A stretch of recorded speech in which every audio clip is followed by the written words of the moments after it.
You go like this when you grab a door.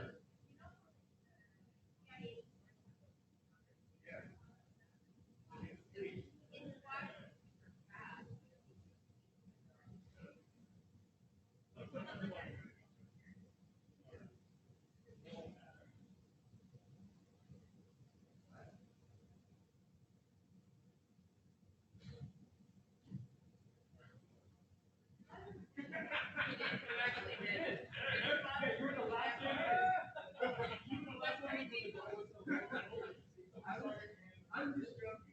But we were actually watching.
But it's still locked, is that what you're saying? Yeah, it's still gonna be locked. Oh, cool. Yeah, So if you go down to how about you're saying Sean does it? yeah, shop. Okay, what happens if we press the button? Then you have to make a double. That was Cody. Oh, it works. Oh, there they are. Not close. Oh, there? I was like, Yeah, that English. thermal bus is the other one that. Come on. Got you guys over there. He was gonna. Yeah, or- Yeah, we're still here, guys. It's like you tell the code. Yeah, and then he goes, Not not here yet. Oh, it's 4 times. Dan's teaching this. Yeah. Yeah. So that's probably pretty late. Bellingham, right? That's the other. Bellingham or Bellevue? Bremerton. Bremerton, neither. There we go. Different B city.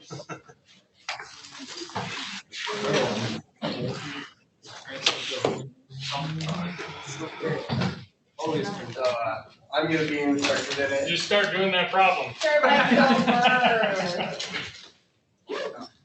There's also no markers. Oh, never mind. It's like Just one.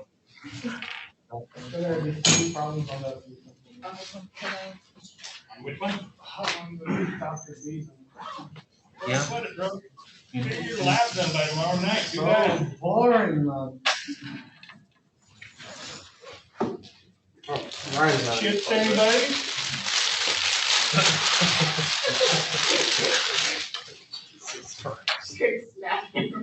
So. let's play football with it.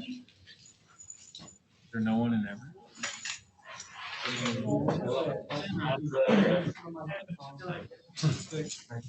You just pull on.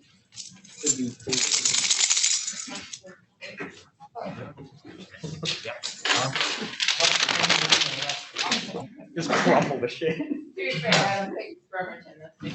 No.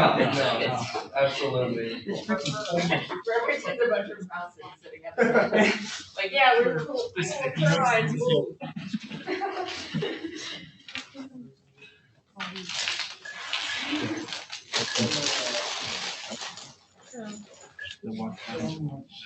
My apartment. It's not. Oh, Pullman's already in. Shit. You're talking that shit. Oh, you It's little not Friday, thing. man. Oh, yeah. Oh, yeah, true. Oh, that's You're gonna see like Really? Really? When we walked in, we could hear everything. You're not busy having a day? Yeah. You guys okay? Yeah, Pullman's being really quiet. Yeah.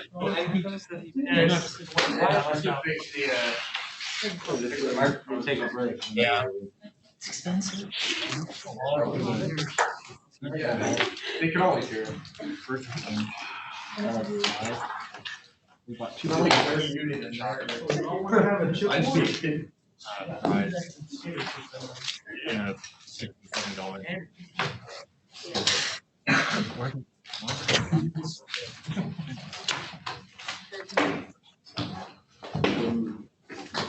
These Rainiers is only like.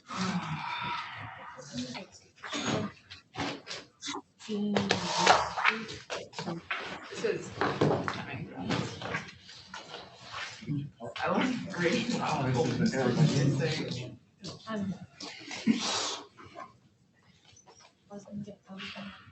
You guys ready for a Q blade? Oh, yeah.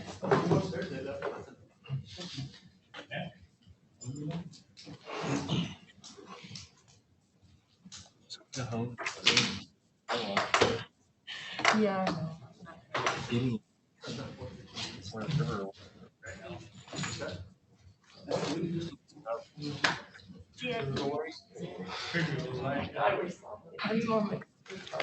Where is it? Yeah, everyone's just. It's like half the class. There are 9 people in here. Yeah, great, cool. Signed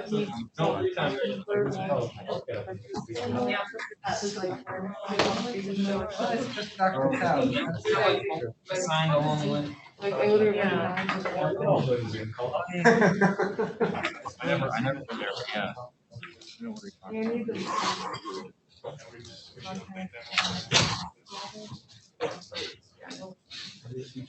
Just give you guys, give me one more second. I just, at the end of the lecture, I want to show you guys something online and I'm trying to get it set up, so. Like that's. In the beginning. So, I don't know. Also, I think there's only 14 people in the Everett section. We only So have somebody eight. told me they were the 20th student to register. There's never been 20 students. Really? There's 20 students in your whole, like 25. Yeah, in our whole class, yeah. What's up, Matt?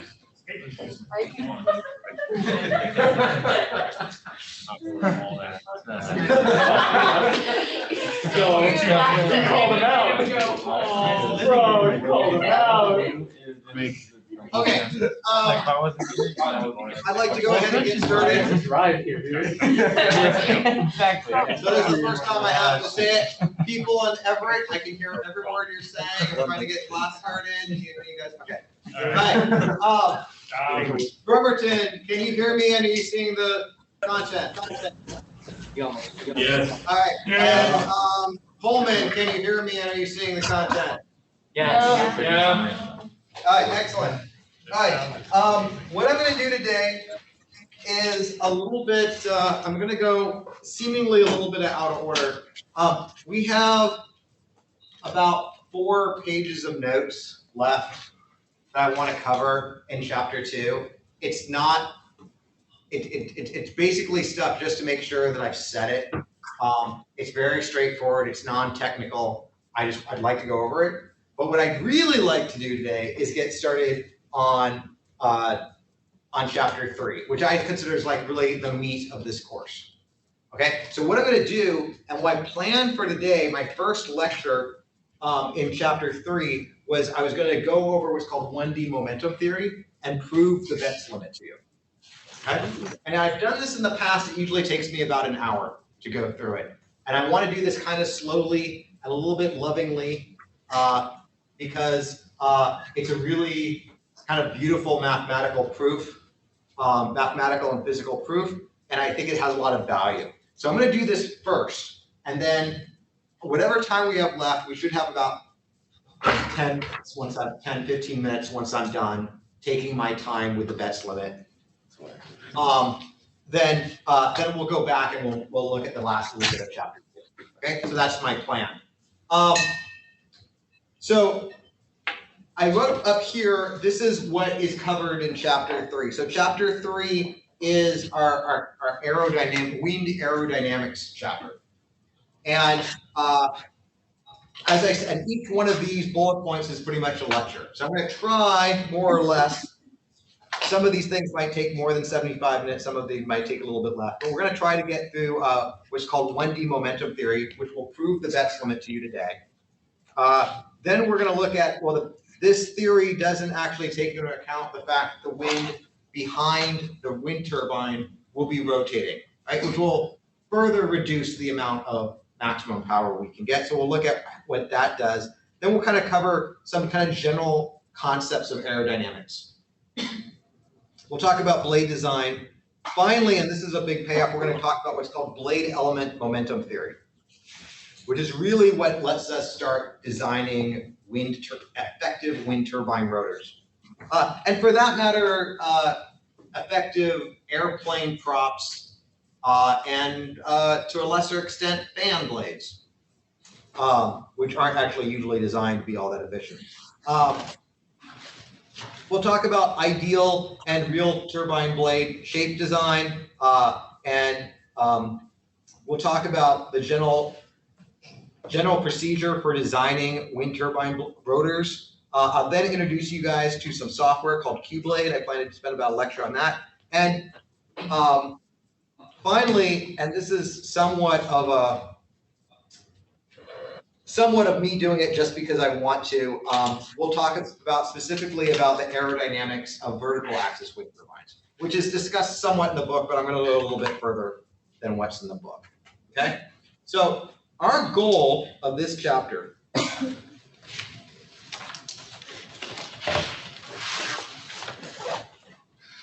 or our goal in learning what will be learned in this chapter is we want to turn this, the power that's available in the wind, which is 1/2 rho area of the wind turbine times the velocity cubed, and I want to turn this into this.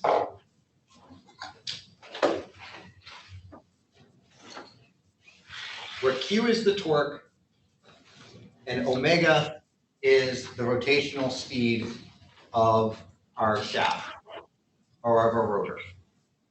Okay? So I want to turn this into this. In order to do that, I need to take the momentum that's in the wind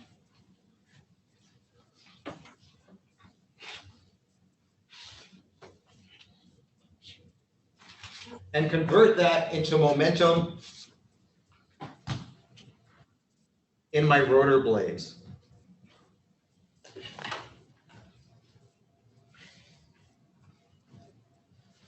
Okay, and in order to do this effectively, I need to know two things. I need to know how the air velocity field is affected by the introduction of a rotor or a blade.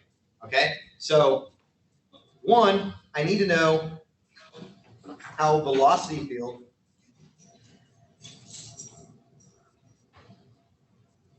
is affected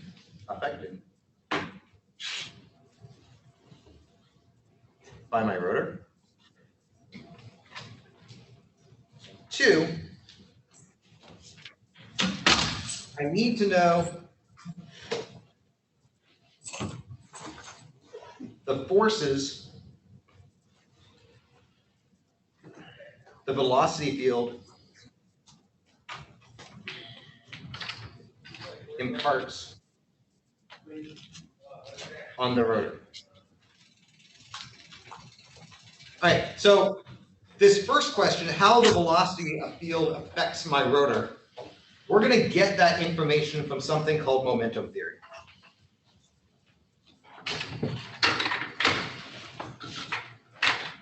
And the forces the velocity field imparts on my rotor, we're going to get from something called element theory or blade element theory.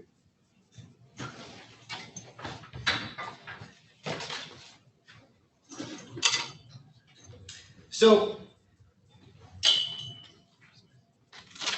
these are two questions that have to be answered together. Why? Because how the velocity field affects my rotor, or is affected by my rotor, basically implies I don't know what the velocity field is at the rotor. Okay?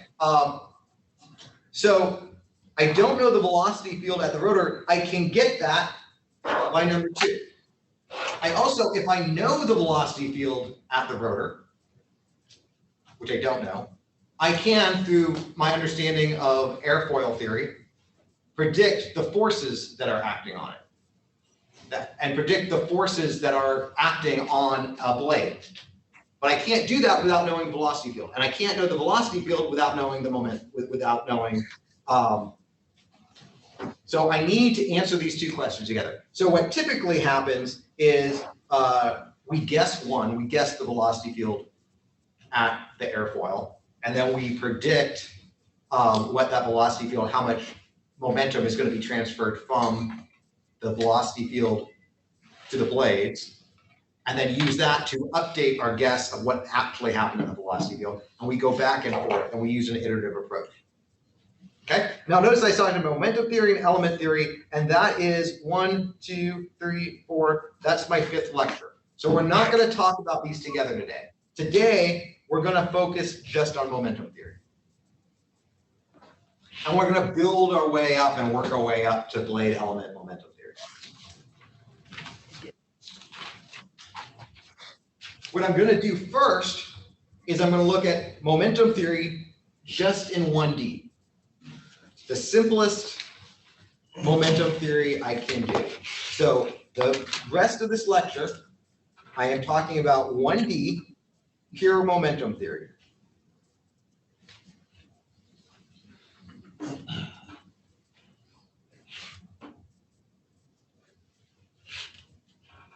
Which is also going to give us our bets limit when I'm done. That's going to be one of the big payoffs.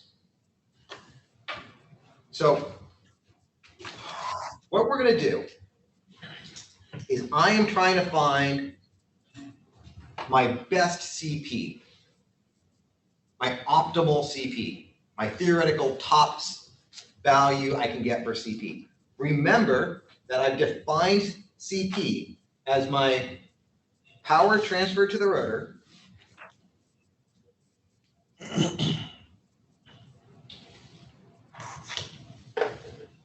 over power available in wind.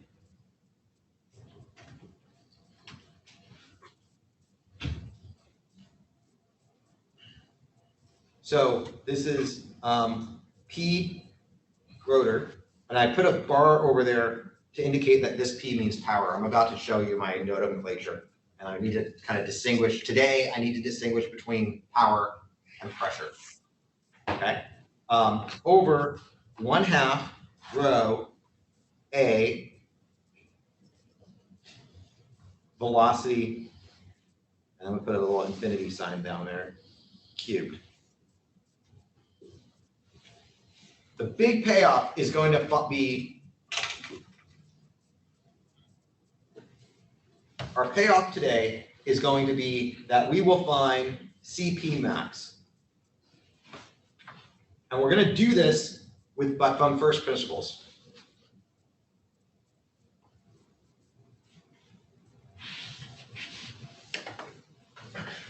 Our first principles are going to be conservation of mass.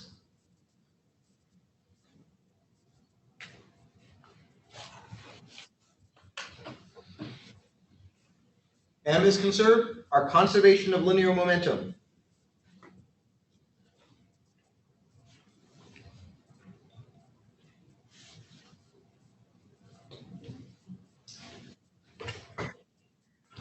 Which is m times u, mass times velocity. And finally, conservation of energy.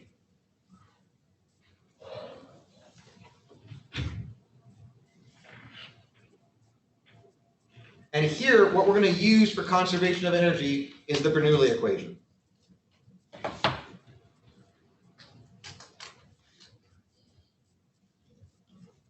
Okay, and the way I'm going to write my Bernoulli equation is P without a line over it, so now I'm talking about pressure, plus 1/2 rho velocity squared is a constant.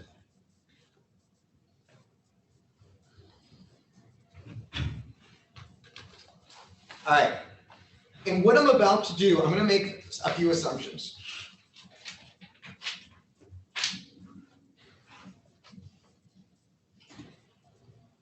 I'm going to assume, one, my turbine has no hub. So the blades encompass the entire circular rotor. 2, I have an infinite number of blades.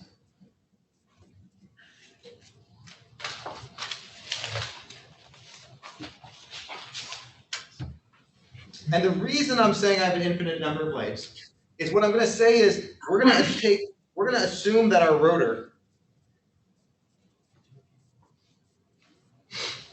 that I'm looking on kind of at an angle here. Our rotor is going to act as what they sometimes refer to it as an actuator disc. Where we're not going to look at blades today. We're going to pretend like there's a rotor is just a circle which removes energy from our wind. Okay? And so we're going to assume that it's just a disk where the energy in this wind is different from the energy in this wind. Third, we're going to assume that our flow is uniform. Meaning the velocity here, here, here, and here is all the same. And fourth, I'm going to assume that all my velocity is axial, meaning it's 1D, which is why this is called the 1D pure momentum theory. Now, what I'd like to emphasize is that none of these are true. Right? None of these can ever be true. But these all represent the best case scenario. Okay? Our goal is to find CP max. And if any one of these assumptions is violated, CP is going to go down, not up. Okay? So we are safe to make these assumptions because what we're looking for is CP max. Are we assuming laminar flow? Are we assuming what? Laminar Are you flow? assuming a laminar flow? I would take laminar flow as part of the flow is uniform. Okay. But yes, let's assume laminar flow. All right, now what I'm going to do now is I think this would be really boring if I wrote this all out by hand in the middle of class. So I want you guys to be very clear on my nomenclature, and the nomenclature I use is a little bit different from the textbook. Okay, and I will also define these terms as I go through today's lecture.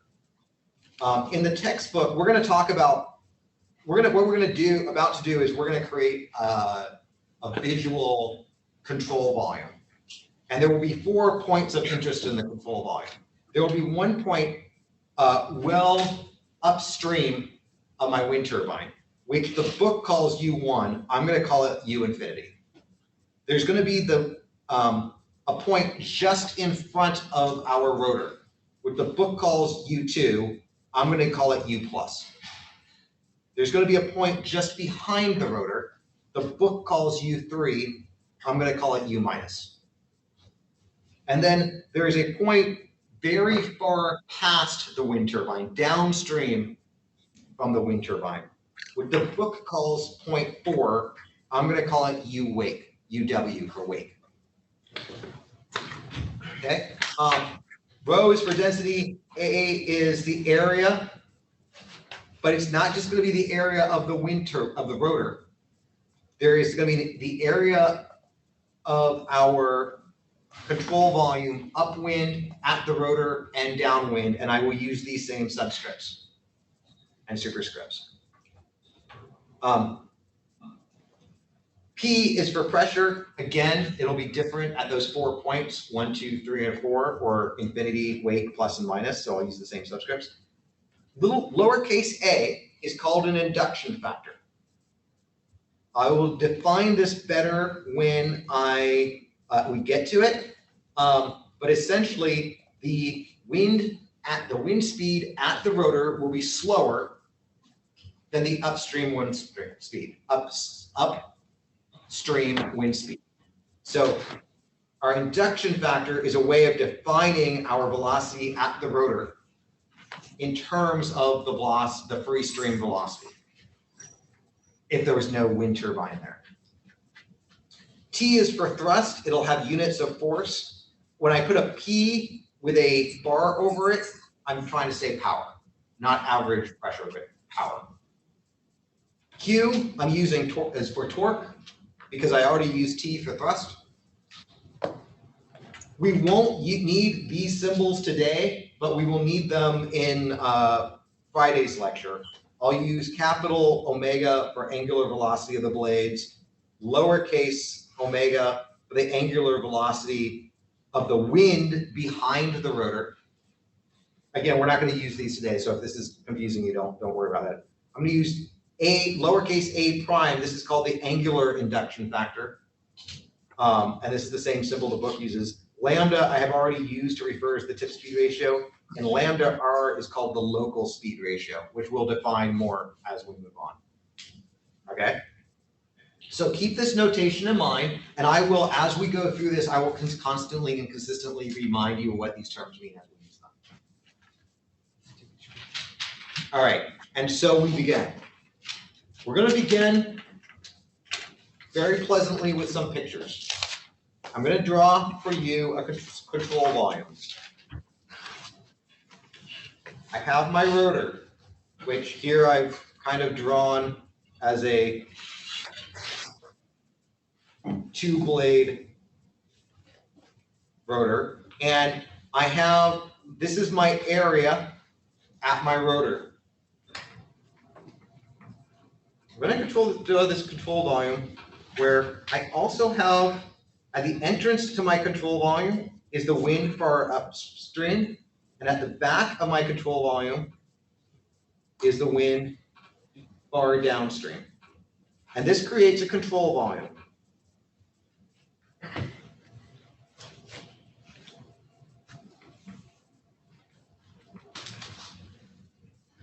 I'm going to call this area A infinity, and I'm going to call this area A wake. Now there is wind blowing into my control volume, and the wind blowing into my control volume has velocity U infinity. Also, it is at pressure P infinity, and I've already defined A infinity, but I'll put it right here so it's more clear. Now, P infinity is just the atmospheric pressure. It's whatever pressure the wind, the air that happens to be that day. One standard atmospheric pressure if we're at standard.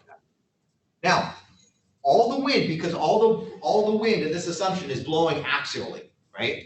That means the only way mass can get from inside this control volume to out of this control volume is through the control volume. No air is moving past these dotted lines.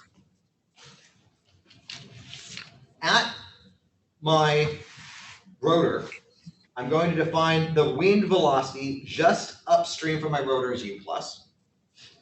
I'm going to use A with no subscripts to represent the area just upstream from my rotor. And I'm going to say P plus is the pressure just upstream from my rotor. And likewise, behind it is going to be U minus. The area of the rotor is the same right in front and right behind. And the pressure behind the rotor, I'm going to sub as C minus. And my wind coming out of my control volume far downstream from my wind turbine.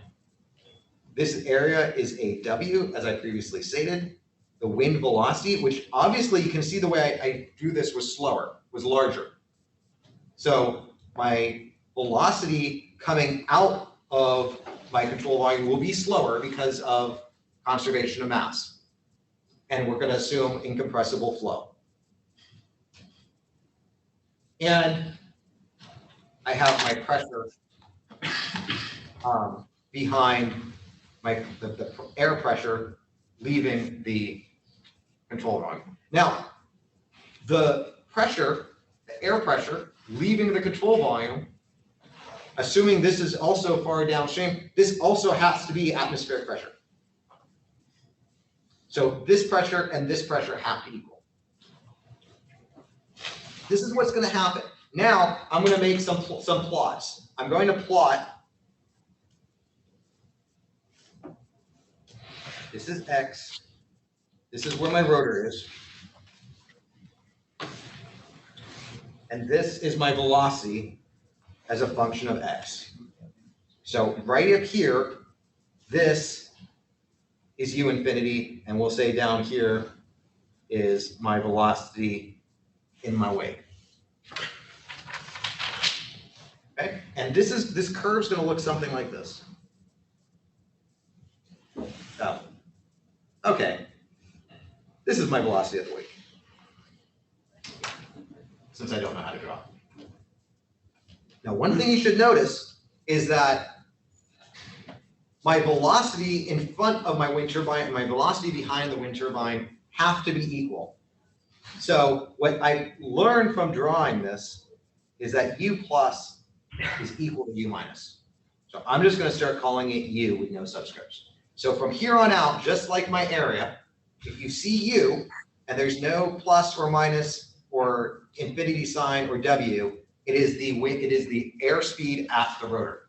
Now the rotor is very thin, and I have conservation of mass, and the area of my control volume just in front of my rotor and just behind it is the same. So through the conservation of mass, I can't change my velocity. So it should seem logical to you that this statement is true, and that this curve has to be continuous. Now we're going to compare that. We're going to do the same thing, but with pressure. So X, here is my rotor. And this is my atmospheric pressure at the beginning. And I also said, I've already said that behind my rotor, the pressure needs to recover to atmospheric pressure. So this is also, P wake also has to be at this point, which is equal to P free stream. Now what's going to happen is you've got this rotor, and it's spinning and it's spinning and it's spinning, and air, and it's going to act, particularly if it's spinning really fast, it's going to act like a barrier, and air is flowing at it, and it is pushing back against that air. So the pressure is going to build up. What's going to happen is we're going to get a curve that looks something like that. Now, what the wind turbine is doing is it's extracting some of the kinetic energy that's in the wind and converting it into momentum of the blades. It's doing that, the way it's getting that energy, it's not taking the kinetic energy from the velocity, because the velocity is the same right in front behind the rotor. It is doing that because it is taking some of the pressure energy. And so there is a huge pressure discontinuity between the front of the rotor.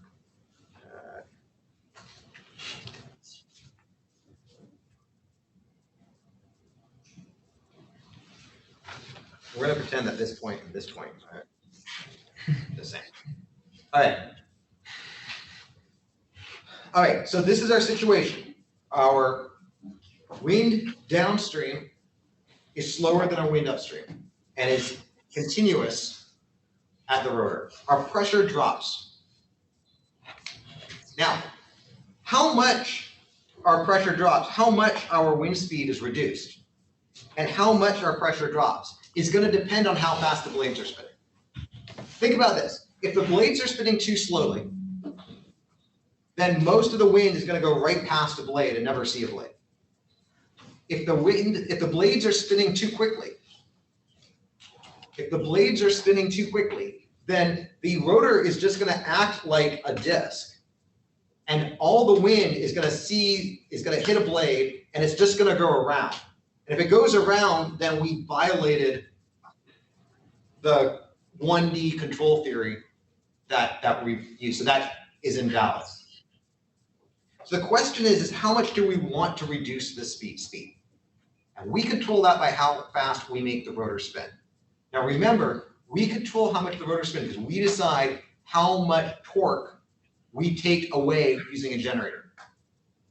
Okay? A generator is going to take some of that torque that's being applied. So we control the speed of the turbine because we control the generator. Okay, got all that? That's our setup. Now comes the math. Okay, so I have our conservation laws. From conservation of mass,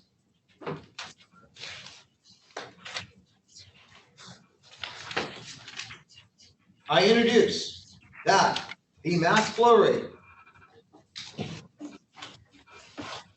in the upstream wind has to equal the mass flow rate at the rotor, has to equal the mass flow rate at the wake. And therefore, I can say that rho A infinity U infinity has to equal rho A U has to equal rho, the area of the wake, times the area, the wind velocity at the wake. I am going to call, it doesn't matter which one you look at, I'm going to call this equation 1. From conservation of momentum, I'm just sorry, con of momentum, I have that our thrust, remember, has units of force, which is equal to F. So F for force is equal to MA. Some English guy told me that.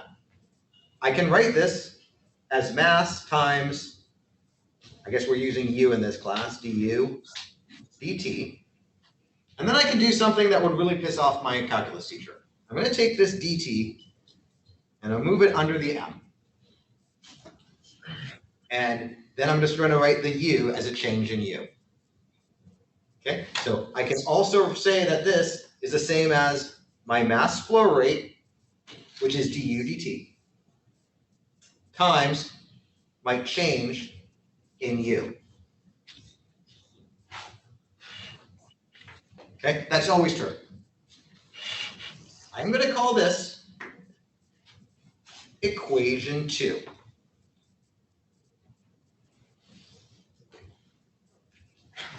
Finally, I have conservation of energy.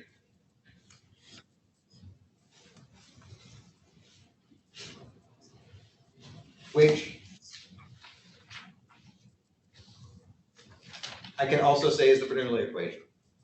And from that, I can say that my pressure upwind plus 1/2 rho my velocity upwind is equal to my pressure in front of my turbine plus 1/2 rho my velocity at the turbine. Also, I can say that my pressure right behind the turbine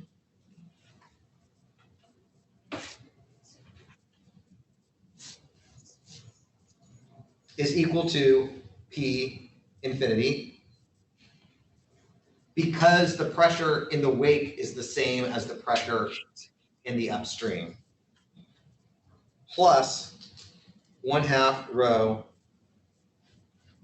U wake squared. Now remember, this is actually P wake. I'm skipping a step. We've already defined that this is the same as P infinity. And I'm going to call this equation.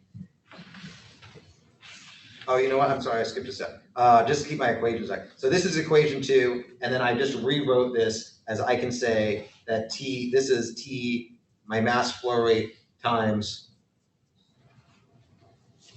U infinity minus U wake. And I'm calling that equation 3. And also, I can replace this mass flow rate with equation 1 and say, I can also say that this is T is equal to rho A U, where this is the U from the velocity at the rotor, times U infinity minus UW. Okay, and this is also, these two together, either way you put it, I'm calling this equation 3. Okay, I just need to keep my numbering system because I'm going to call this equation 4 and I'm going to call this equation 5. Also, not from conservation laws, but from my definition of pressure, I have, and I'll call this equation 6, that my thrust can also be stated as the area of my rotor times my change in pressure across the rotor. Right? Because that's what pressure is. Right? Remember, pressure is force divided by area, and thrust, my thrust is my force. Okay? So we're going to call this equation 6.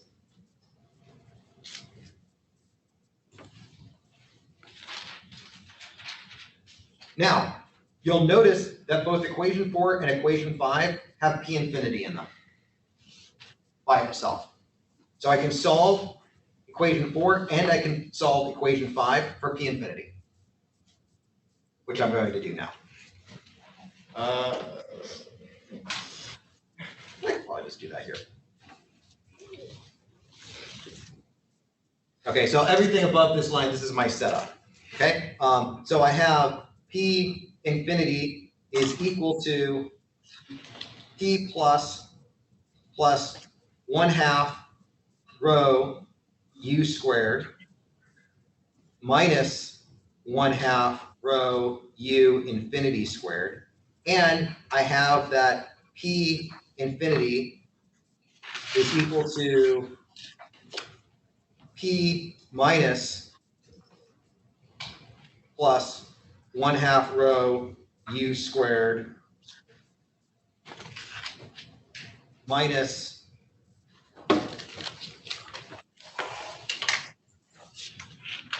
got it forward.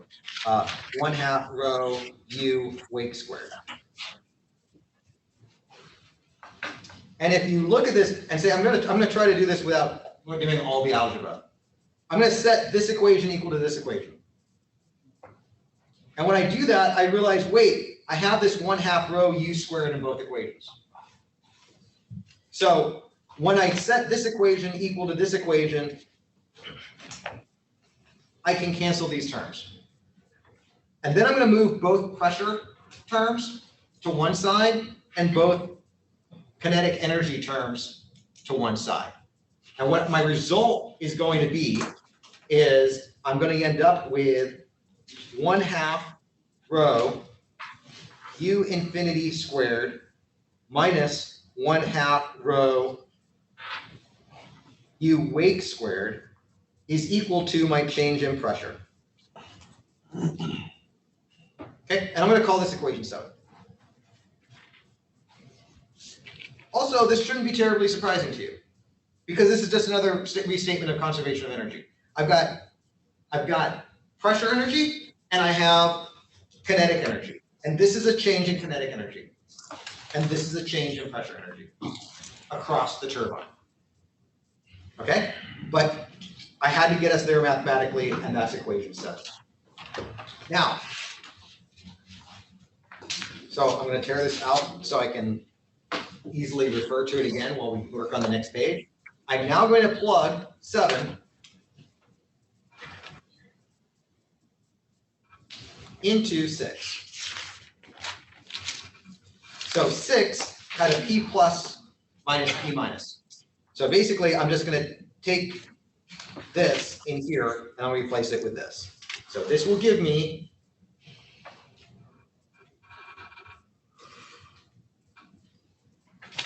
my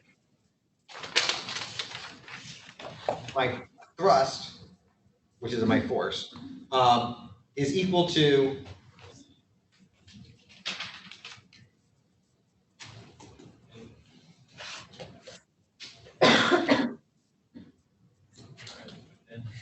yeah, this works. 1/2 rho A. I'm just taking this, there should be an A here. In all of these, there should be, wait, yeah. A. Oh, the A is, right. Okay, thank you, the A is in my, thank you. So 1/2 rho, yeah, 1/2 rho, U infinity squared minus U weight squared. Okay, and I'm going to call this 8. Now 8 is an expression for thrust. And 3 is also an expression for thrust. So I'm going to equate 8 is equal to 3.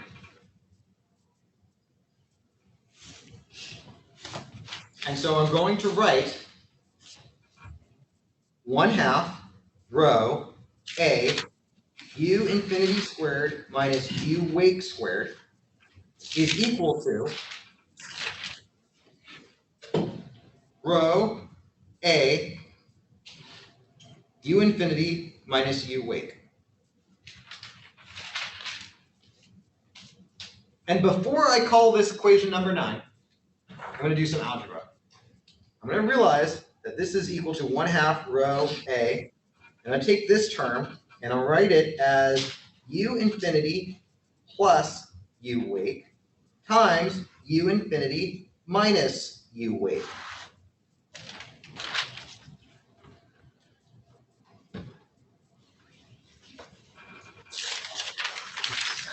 Okay, guys, trust me on this term, right? This is the squared, so I'm going to FOIL this, I'd recover this. Okay, but when I do that, I realize, well, one, I realize that I both have rho on both sides, I can cancel that. I've got area on both sides, I can cancel that. And now I can cancel this. And wait, I lost a term here. Oh, Yeah, you're missing the U. U at the rotor. I'm missing the U.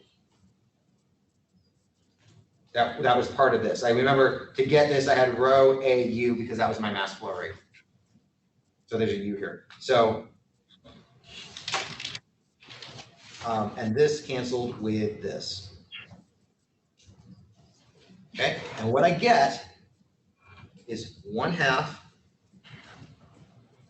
U infinity plus U wake is equal to U. And this, I'm going to call equation 9. And this, I'm going to put a big red box around it. Because this is an important discovery. What I have just learned from some very simple math, I know it doesn't seem so, those are some simple algebra, those basic laws of conservation, is that the wind speed at the rotor is the average of the wind speed of the wake and the free stream velocity. Okay? And this is a very powerful thing to know. So one, velocity at rotor is average of U infinity and U wake. And 2,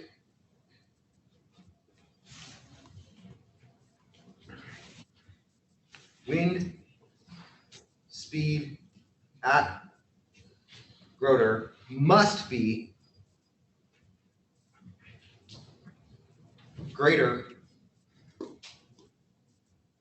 than 1/2 rho infinity. I cannot lower the wind speed. I cannot lower the wind speed of the free stream more than 1/2. Otherwise, my wake would have to have a negative speed. If my wake has a negative speed, that means I've created some type of vortex, and I've violated my assumptions. Okay, so that's a very powerful finding. To go any further, I need to define some new terms for you. Okay, so this is our first kind of stopping point. Not that we're going to stop, not that we're going to take a break. Right. I'm now going to define my induction factor.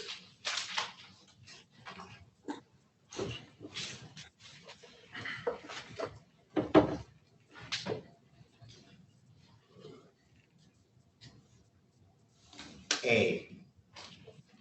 And I'm defining it such that the wind speed at my rotor is equal to the free stream wind speed times 1 minus A.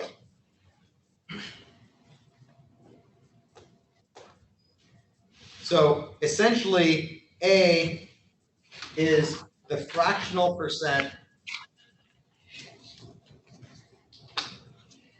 of wind speed reduction of velocity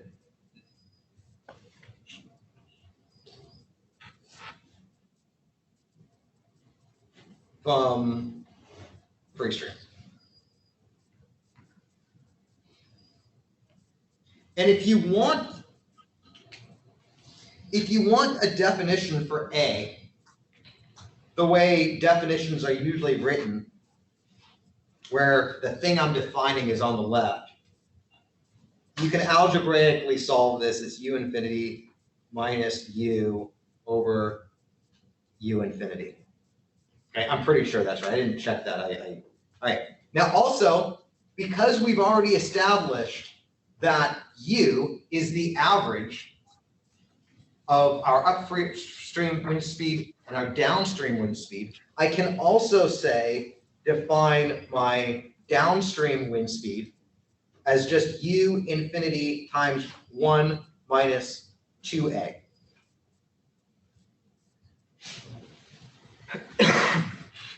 And essentially, this is how I know that A cannot be more than 1/2. Because if it was, I'd get a negative downstream. I can't do that without violating my assumptions. All right, I am going to call this equation 10. I'm going to call this equation 11.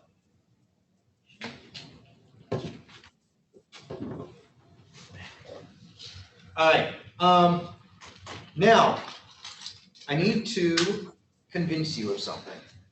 I don't think it should be that hard to convince you of this. Remember, we're looking for power. What is our power? Okay, our power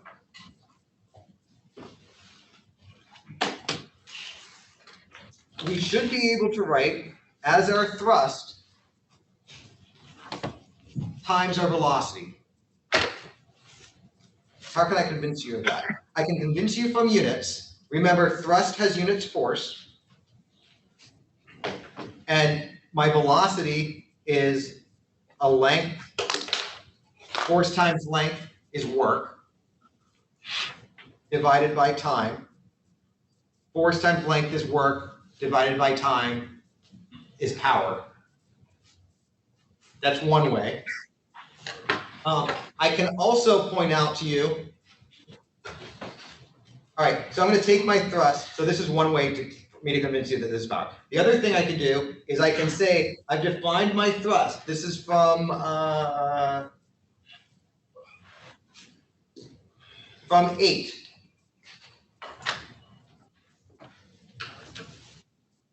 My thrust is 1/2 rho A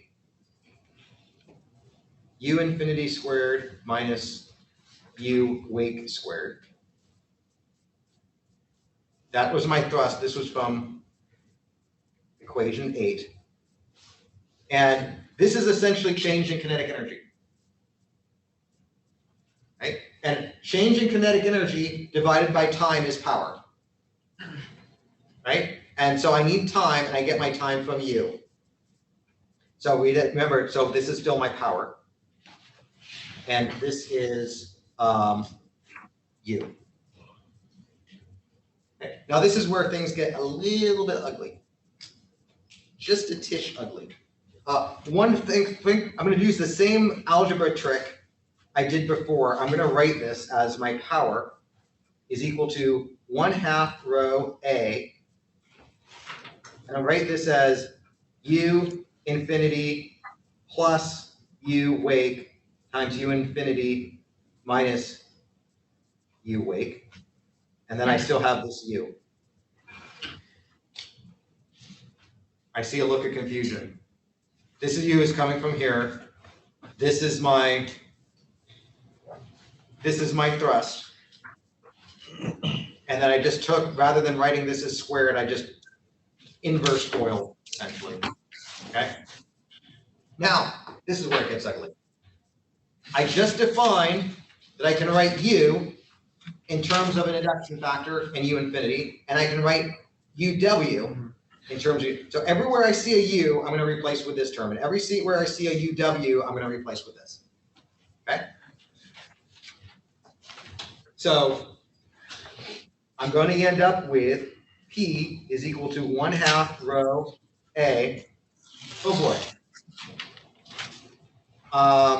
From this term, I'm going to get U infinity plus U infinity times 1 minus 2A, and that's this term we're going to close off, times U infinity plus U infinity 1 minus 2A, and then U was U infinity times 1 minus A. Okay? Now, I've got three terms here. I got three things I'm multiplying here. I could pull a U infinity out of this, I could pull a U infinity out of this, and I can pull this U infinity out. So I have three U infinities. So this is equal to 1/2 rho A U infinity cubed times 1 plus 1 minus 2A. 1, this should have been a negative.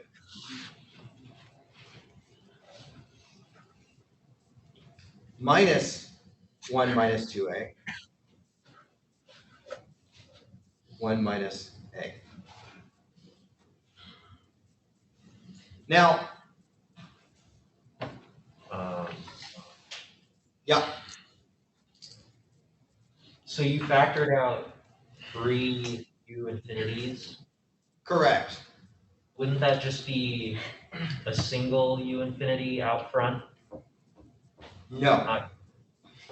No, I've got a U infinity here. I could pull this U infinity out, just this one. I have a U infinity out front. And then these two, would there still be a U infinity here. Oh, okay, yeah, I see. Okay, and then I have to pull a U infinity out of this guy. And then I have to pull a U infinity. So it's U infinity cubed. All right. Now, I'm going to skip this step because we're already at 5:06. That's P rho. What's that? The 1/2 rho A U infinity cubed. That's the power in the wind, right? Yeah, but that's foreshadowing. Okay, yes. This is the power of the wind. Very good. Yeah. Keep that in mind. This is the power. This is the power. Whoa! This is the power of the wind, which means that this. Well, what it's going to demonstrate is that this must be CP. Okay, but also this, and this I'm just going to ask you guys to take my word for it. You can prove it to yourself later. This is also equal to 4A 1 minus alpha squared.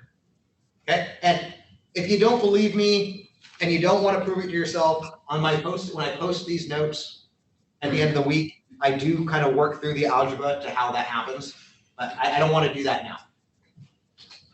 So for now, just take my word for it that that is equivalent to this. Now, I'm sorry, I should know everybody's names and I don't. Noah. Noah, as Noah pointed out, hey, I defined CP as my rotor power over my wind power.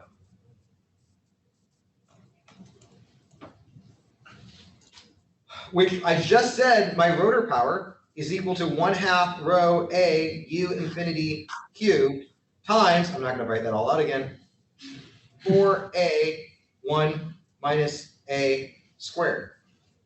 And my wind power is 1/2 rho A U infinity Q. And therefore,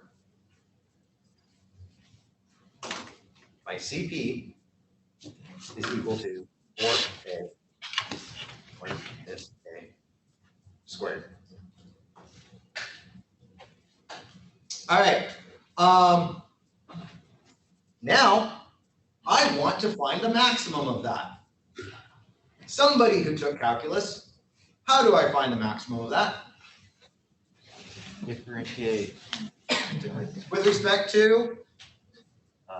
Time. No, not time. A. A, with respect to A. I'm trying to find the A that maximizes P. Also, it's the only variable in here, so that's another giveaway. Okay. So, I want to find dCP, dA, and I want to set it to 0. Somebody said differentiate. You differentiate, set to 0. That's how you find a maximum. All right.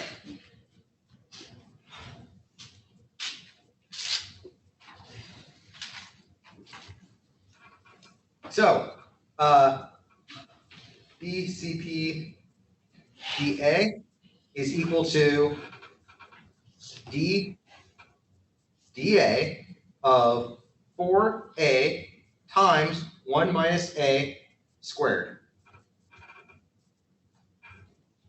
Okay, I'm going to use, actually I don't really care about the 4, right? Because the 4 is just a constant, so I don't have to worry about the 4 because I'm going to set it to 0, right? And so I'm just going to worry about A times 1 minus A squared. I'm going to use the product rule. So first I'm going to take the derivative of A, which is 1. So I'm going to end up with this, and I'm going to set this equal to 0, right? So I'm going to get 1 minus A squared. And then I'm going to leave the A as constant. This is the power rule. And I'm going to see. So A, and there will be a 2 that comes down, and I have to use the chain rule. So I'll get a -1. So this is going to become negative 2A 1 minus A is equal to 0. All right. I need to FOIL this.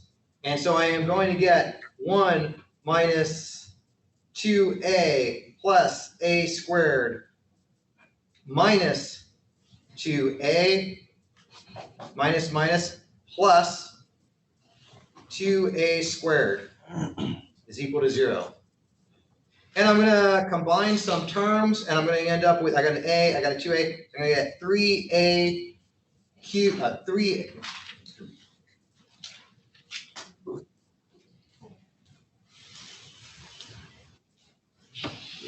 Oh, I know what I did. Okay, 3A squared minus 4A plus 1 is equal to 0. First off, I should stop looking at those handwritten scribbled notes when I practiced last night. All right. Now, how do I proceed? Oh, I got a quadratic formula. Quadratic formula. Quadratic formula, which is minus b plus or minus the square root of 4 of b squared minus 4ac over 2a, which is going to result in 4 plus or minus 4 squared is 16 minus 4 times a is 3 times c is 1. Yeah, 1. Okay. Over 2 times A is 3, and this ends up being 4 plus or minus, it's going to be 16, 12, so you end up with 16 minus 12 is 4. So when you take the square root, it'll be 2 over 6, which gives me that A has to either equal 1, or A has to equal 1/3. Now, can I use A equals 1? Is that valid?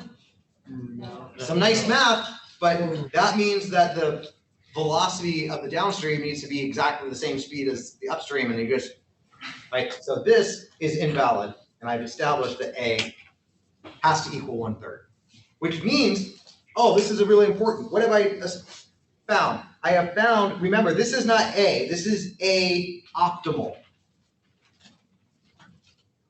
The A optimal equals 1/3, which means that my optimal wind speed at my rotor is equal to 2/3 the free stream, because of the way I defined alpha. And my U wake optimal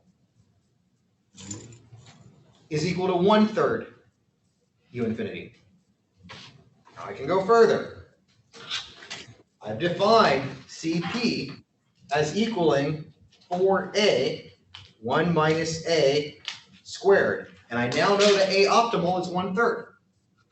So CP We can't optimal, see. Move it down.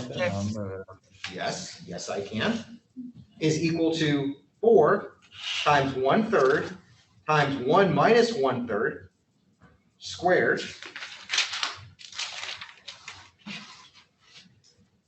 which is equal to 4/3 times, this will be 2/3, which will be squared, 2/3 squared, which will be 4 over 9, which will equal 16 over 27. And what did I say? I'll give you a hint, it's written right here. Was the best limit? Woohoo!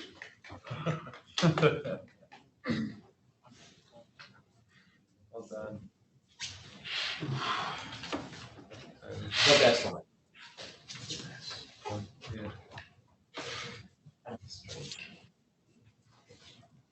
All right, and I've got 15 minutes left. I'm just gonna give a couple more notes about this. A quick question, Yes. where it says UW optimal equals 1/3 U, what's the subscript on that? Here? Yeah, Yeah, it's infinity. It's the free stream. thank you. Sorry.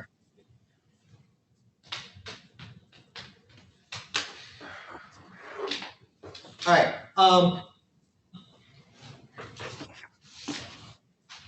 Now, later on, we're going to be able to draw plots like this. Where, remember, we didn't find A, we found A optimal. A is a variable, and we control what A is depending on how much power we're extracting from the wind turbine. So if I make my A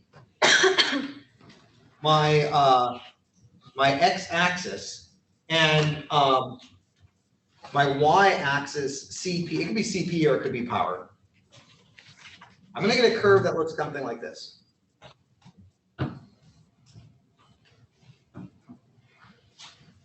Where this value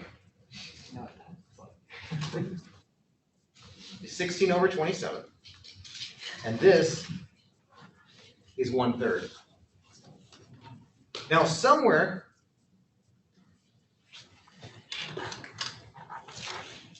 on this curve is A equals 1/2. And A equals 1/2, our theory becomes invalid. It doesn't mean we're not producing power. It just means that this simple 1D model is no longer valid. So in this region,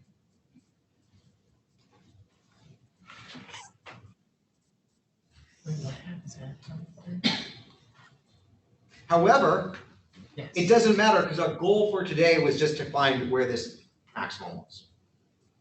And this maximum is definitely in the region where our assumptions should be more or less valid. Now, A,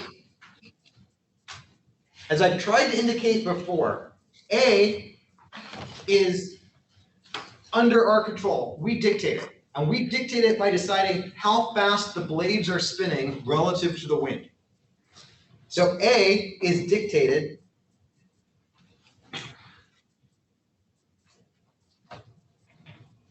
by our tip speed ratio, lambda.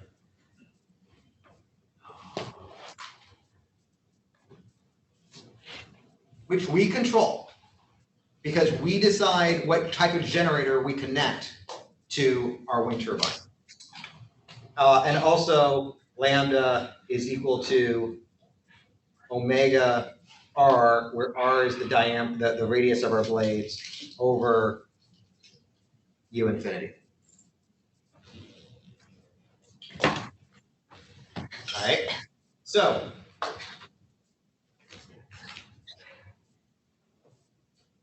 lambda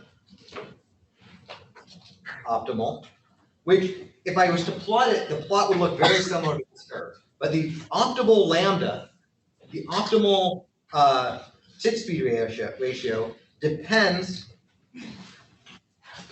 on rotor design. And later on in the coming weeks, in the next 4.5 weeks, we're going to find how to decide this.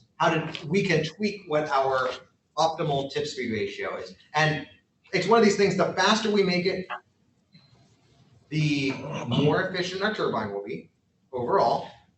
However,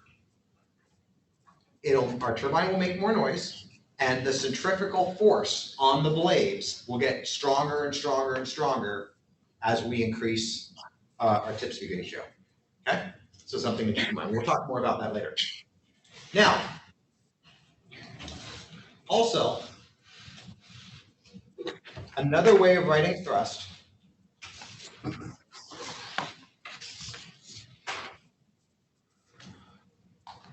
our thrust is, remember at one point we said it was 1/2 rho A U infinity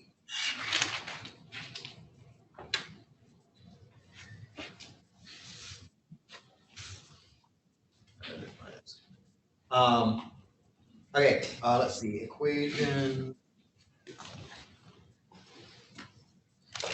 8.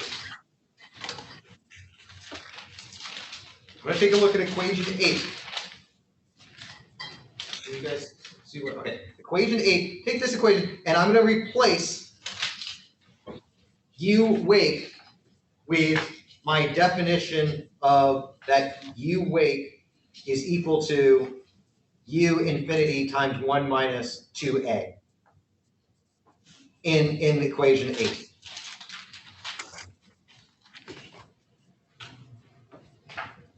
And we'll substitute, I think it was 11. Okay, and what I'm going to get is that my thrust is equal to 1/2 rho A, and I'll end up with a U infinity squared times 4A 1 minus A. And I can define, just like I have a power coefficient, I can define a thrust coefficient.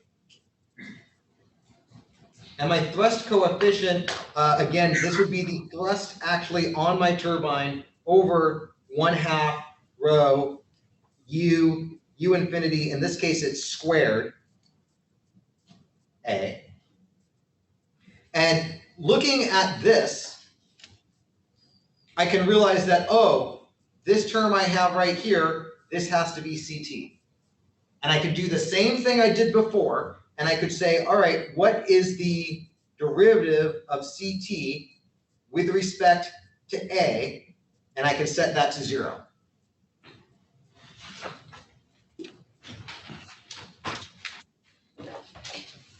If I do that, and my desire is to maximize thrust,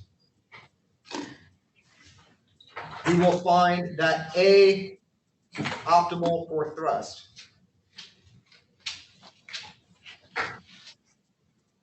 is 1/2. Okay, which tells me that my maximum thrust does not happen when I have my maximum power. But it does give me an upper limit on my thrust, which is important because my thrust is a load that my turbine has to recover from.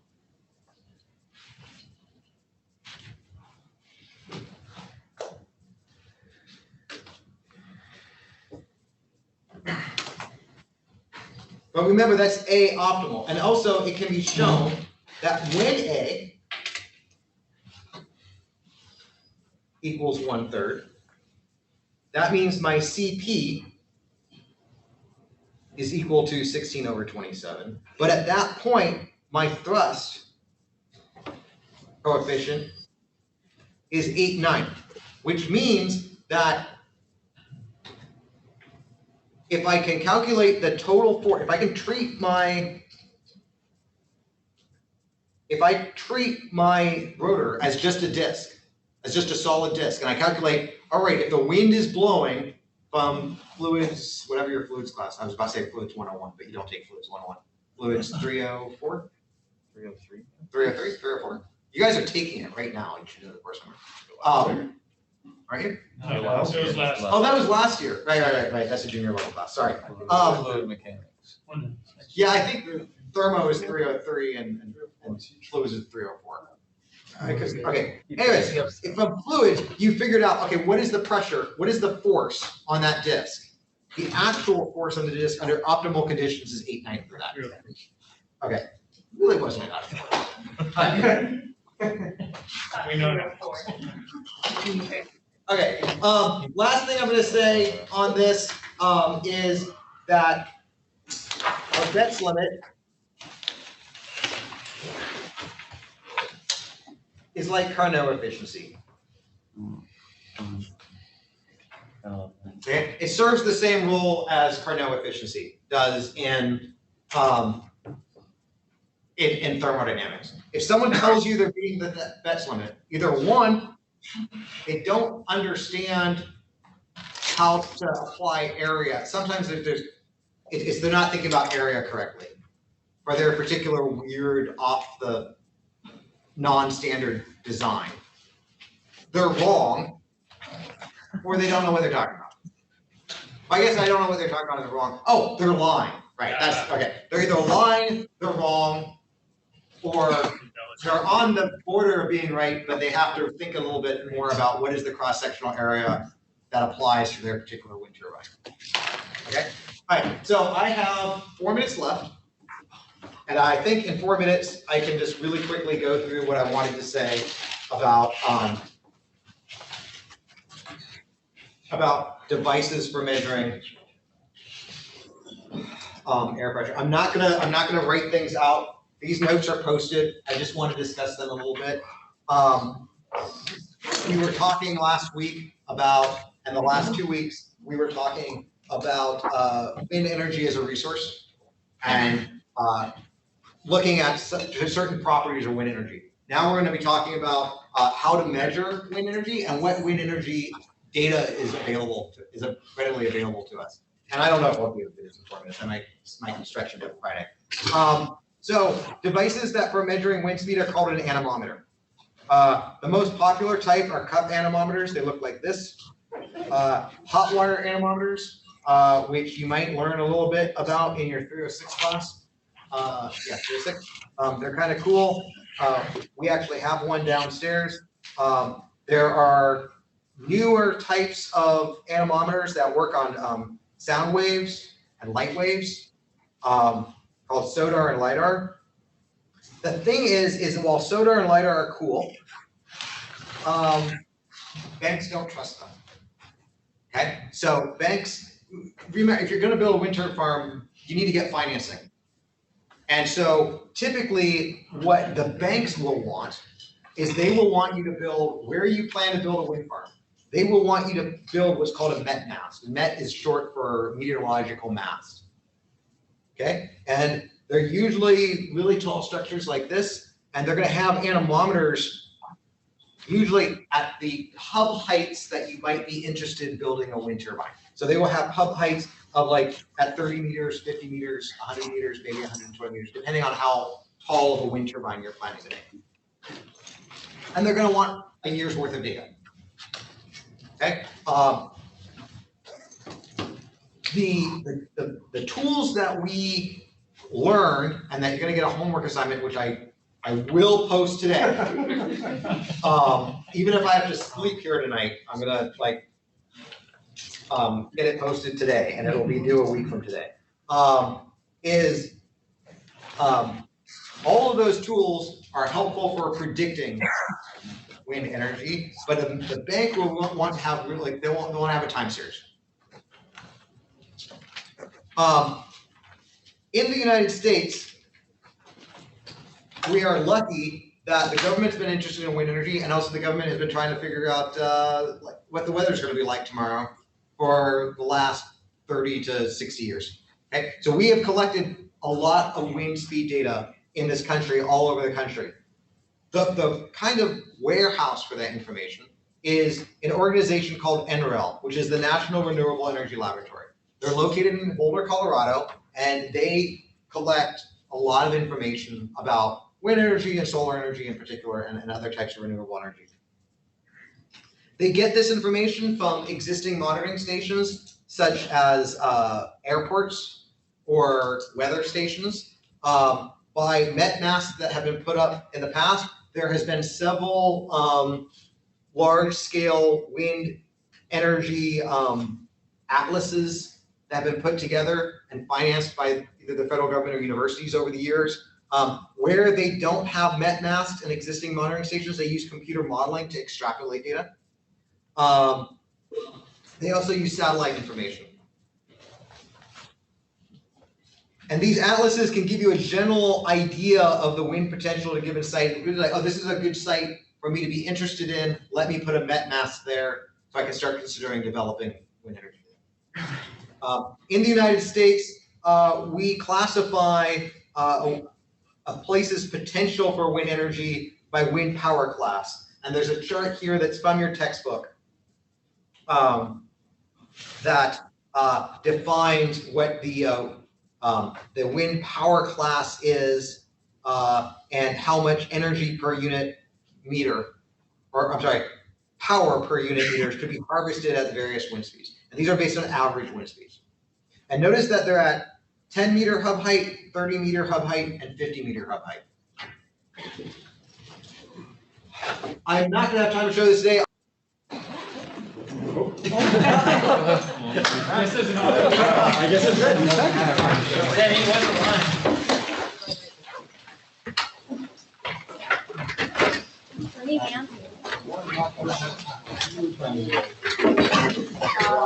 He's an AI. I don't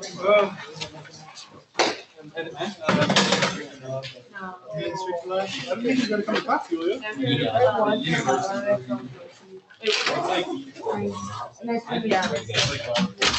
get it, sure.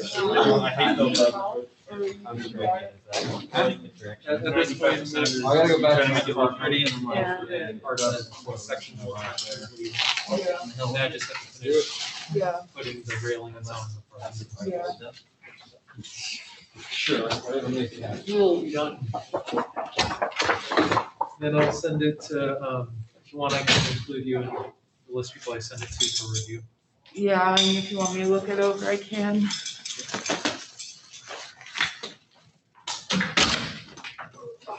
And did Francis include you in the chat with him, Michelle, and myself? No. Okay. What's that about? Since you're helping with our group stuff, Yeah. might as well get in Go on for the group. it, yeah.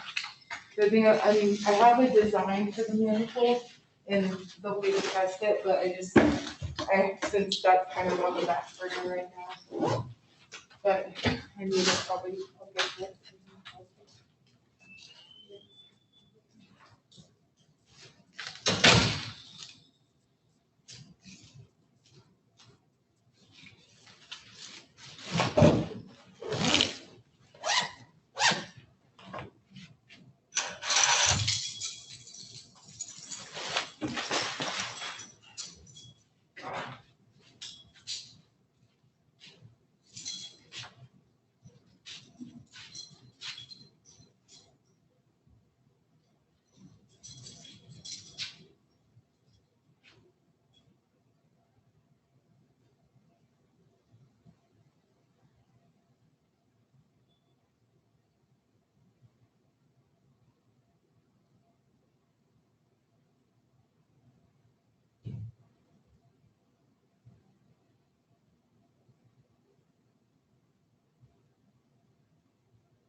says it on the front sheet. I don't think they have ever given us a thing. Where's Lily? She's at work. Hi, happy birthday. Thank you. I think it's recording, I'm all shy. Again? Yeah. Oh, I was gonna ask you, did you want secretary? I was looking at the front sheet and it says that. Wait, hold on, is it recording? Yeah, it's recording. Is it recording? Mm-hmm.